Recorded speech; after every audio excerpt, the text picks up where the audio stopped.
से चैनल के मंच पर आप सभी का स्वागत है। दोस्तों, आज हम एक ऐसे टॉपिक पर चर्चा करने वाले हैं जो कि आपके लिए CUET exam plus PRO exam plus आपका जो आ रहा है यूजीसी एनटीए नेट, उसमें भी महत्वपूर्ण होने वाला है। और इस टॉपिक का नाम है प्रोसेस ऑफ कम्युनिकेशन। राइट दोस्तों, बात क्या है, देखिए जब हम प्रोसेस की बात करते हैं तो हमारे पास एक गृहिणी का एग्जांपल सामने आ जाता है दोस्तों। ठीक है, तो कम्युनिकेशन क्या है? कम्युनिकेशन कॉमन बनाना किसी चीज को, किसी व्यक्ति तक। जो कॉमन आदमी होते हैं, कॉमन उद्देश्य वाले, समान उद्देश्य वाले लोग जो आपस में बातचीत करते हैं, वो कॉमन उद्देश्य कुछ भी हो सकता है। एक टीचर और एक स्टूडेंट हो सकता है। टीचर जो पढ़ाना चाहता है वही स्टूडेंट पढ़ना चाहता है। राइट, लेकिन कम्युनिकेशन का सही अर्थ क्या होता है? सूचना, शिक्षा या मनोरंजन को एक बिंदु से दूसरे बिंदु तक पहुंचाना या आदान प्रदान करना। दोस्तों ध्यान से सुनना, जो आदान प्रदान करना है ना, वो है कम्युनिकेशन। पहुंचाना नहीं है, खाली पहुंचा तो दिया। राइट, पहुंचाना क्या है वो नहीं है, आदान प्रदान करना है। तो मेन चीज आज ये है कि प्रोसेस क्या है, कैसे काम करता है। तो दोस्तों, हमने इसके एलिमेंट के बारे में पढ़ा, जाना। एलिमेंट कौन से हैं आपने जाना था ना।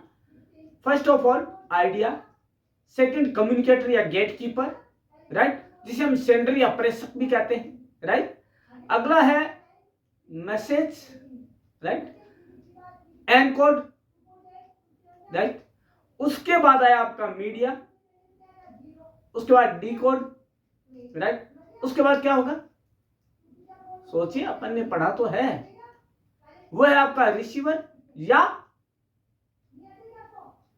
ऑडियंस। राइट, उसके बाद क्या है, फीडबैक। दोस्तों, फीडबैक का मतलब प्रतिक्रिया, प्रतिपुष्टि, पुष्टि कैसे करता है वो, है ना। उसके बाद क्या है आपका, उसके बाद तो आप कहेंगे सर ये तो प्रोसेस पूरी होगी। नहीं, कभी कभी नहीं होती है। इसमें क्या है, अवरोध आ जाता है, नॉइस आ जाता है, डिस्टरबेंस आ जाता है। तो ये क्या है, गति या अवरोध, जिसकी वजह से मैसेज जो वहां तक जाना है ना, वो जाता नहीं है। बीच में क्या है, बैरियर आ जाता है, डिस्टरबेंस आ जाता है, तो इस वजह से पूरा नहीं हो पाता है। तो हम अब ये जानेंगे कि प्रोसेस होती कैसे है पूरी। देखिए, प्रोसेस मैं बता देता हूं कैसे होगी पूरी। देखिए, आइडिया आएगा किसके दिमाग में, किसके दिमाग में आएगा, कम्युनिकेटर के या सेंडर के। आइडिया 10 आते हैं हमारे दिमाग में, लेकिन उनमें से कितने आगे फॉरवर्ड हो गए, वो मैसेज बनते हैं। दोस्तों, गेट कीपर को हम मान सकते हैं एडिटर के रूप में। अब आप ये कहोगे एडिटर कहां से आ गए भाई बीच में, है? तो एडिटर क्या करता है, उसके बाद हजारों न्यूज आती है ना, लेकिन वो जनता तक वही पहुंचाता है, पब्लिक तक या रीडर तक, जो कि वहां तक पहुंचाने लायक है। बाकी वो क्या करता है, खुद तक रोक लेता है अपने पास। राइट, उसके बाद है मैसेज। मैसेज क्या होता है, मैसेज यह महत्वपूर्ण इकाई है जो कि कम्युनिकेशन को सही अर्थों में शुरुआत करती है। एक कम्युनिकेटर या सेंडर जो होता है ना, प्रेषक या संचारक, उसकी भूमिका तभी सही है जब संदेश सही है। और संदेश सही कब होगा, जिसमें सोच, उद्देश्य, सब कुछ सत्यम शिवम सुंदरम पर आधारित हो। दोस्तों, राइट, फिर करेगा एनकोड, मतलब वो कहां तक पहुंचाएगा, मीडिया को देगा। अब मीडिया क्या हुआ, जो मीडिएटर बनता है ना। अब मीडिएटर को ऐसे समझ सकते हैं, जो नारद है ना, वो सबसे बढ़िया मीडिएटर का उदाहरण है। एक छोटी सी एग्जांपल देता हूं आपको, है ना।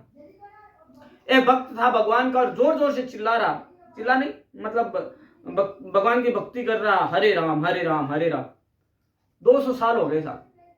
भगवान ने कहा नारद जी को जाके तो देखो क्या हुआ, इतना 200 साल से वो कर रहा है। तो भगवान, वो नीचे आए, पूछ के गए, बोला भगवान जी की तपस्या कर रहा हूं। ऊपर गया भगवान के पास, तो बीच में मीडिएटर कौन बना, नारद जी। अब देखना, अभी तक पूरा कम्युनिकेशन नहीं हुआ है। भगवान जी ने कहा उसको बोलो पगले को कि मैं 300 साल बाद आऊंगा।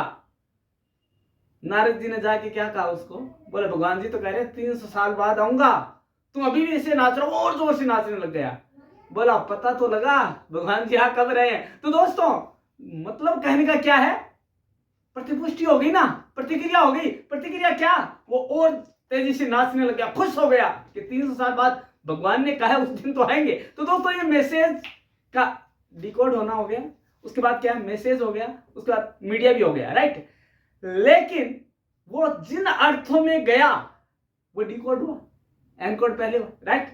अब ग्रहण करने वाला कौन हुआ, रिसीवर।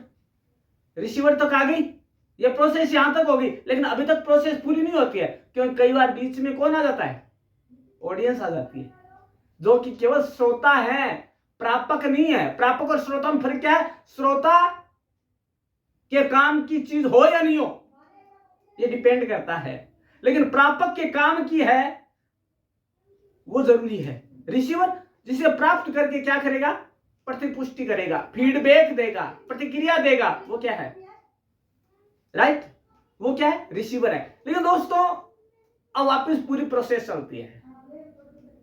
अब क्या होगा, जब रिसीवर फीडबैक देगा तो क्या होगा, रिसीवर क्या बन जाएगा, कम्युनिकेटर बन जाएगा।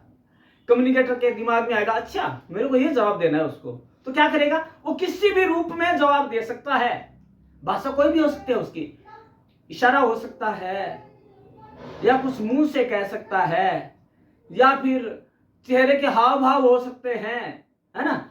अब कहने के रूप में तो आप मम्मी आज खाना बहुत बढ़िया बनाया है, बहुत यम्मी है, और यदि आप फोन पे बिजी होता, मम्मी कहेगी कैसा है भाई खाना, आप इशारों से कहोगे, इशारा करोगे टॉप, है ना। तो ये क्या है, माध्यम, भाषा माध्यम बनी ना। फिर क्या होता है, लेकिन कई बार क्या होता है, नहीं हो पाता है, प्रोसेस पूरी नहीं हो पाती है। क्यों, कई तरह की टेक्निकल है, प्रॉब्लम हो गई। मम्मी ने कहा हाँ बता भाई कैसा खाना बना, सभी पूछते क्लास में हाँ भाई कैसा लगा, क्या समझ में आया, तो क्लास में तो हम क्या कहते हैं, हाँ सर आ गया, हाथ खड़ा कर लेते हैं। ये भी क्या फीडबैक है। लेकिन कई बार क्या होता है, नहीं आता समझ में, नॉइस होती है, शोर होता है, बाधा आता है। तो किस वजह से होती है ये डिस्टर्बेंस होती है, वो टेक्निकल हो सकती है, लैंग्वेज संबंधी हो सकती है। तो प्रोसेस पूरी नहीं हो रही है, बीच में अटक रही है, क्योंकि बैरियर आ गया। उस बैरियर को पार करेंगे ना, तभी प्रोसेस को हम पूरी कर पाएंगे। तो दोस्तों आज का जो आपने बिंदु जाना, या आज का जो टॉपिक जाना, हमने पहले जाना था लेकिन उसके एलिमेंट जाने थे। जैसे एक सब्जी बनानी है, अलग अलग चीजें पड़ी है, मसाले अलग पड़ा है, आलू अलग पड़ा है, प्याज अलग पड़ा है, मिर्ची, लेकिन इन सबको मिलाकर, कंटेंट्स को मिलाकर एक अच्छी रेसिपी कैसे बनाई जाए, वो है कम्युनिकेशन प्रोसेस। तो दोस्तों आज हमने सही और सरल शब्दों में जो जाना है कम्युनिकेशन प्रोसेस को, ये खाली आपकी विजय या एमजेम्स या मीडिया के कोर्स के लिए जरूरी नहीं है।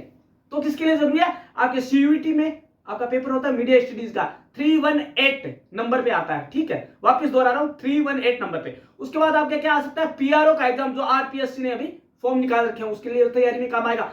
अगला क्या है, यूजीसी नेट, उसके लिए काम आएगा। लेकिन दोस्तों ये सारी चीजें बारीकी से तभी जानने को मिलेगी जब आपने परम क्लासेस चैनल को, पहले तो आपने बेल आइकन दबाया हो, फिर आपने साथ में क्या किया हो, सब्सक्राइब किया हो, और जो आपको चाहिए वो आपने कमेंट में डाल दिया हो। तो दोस्तों देखते रहिए, जानते रहिए परम क्लासेस चैनल को, देखते रहिए इसके पुराने वीडियोज जो कि आपकी हर कदम पर हेल्प करेंगे। तब तक अपने दोस्त को प्यार स्नेह देते रहिए, और तब तक के लिए विदा कीजिए, और मिलते हैं कल इसी टाइम इसी चैनल पर। तब तक नमस्कार, धन्यवाद।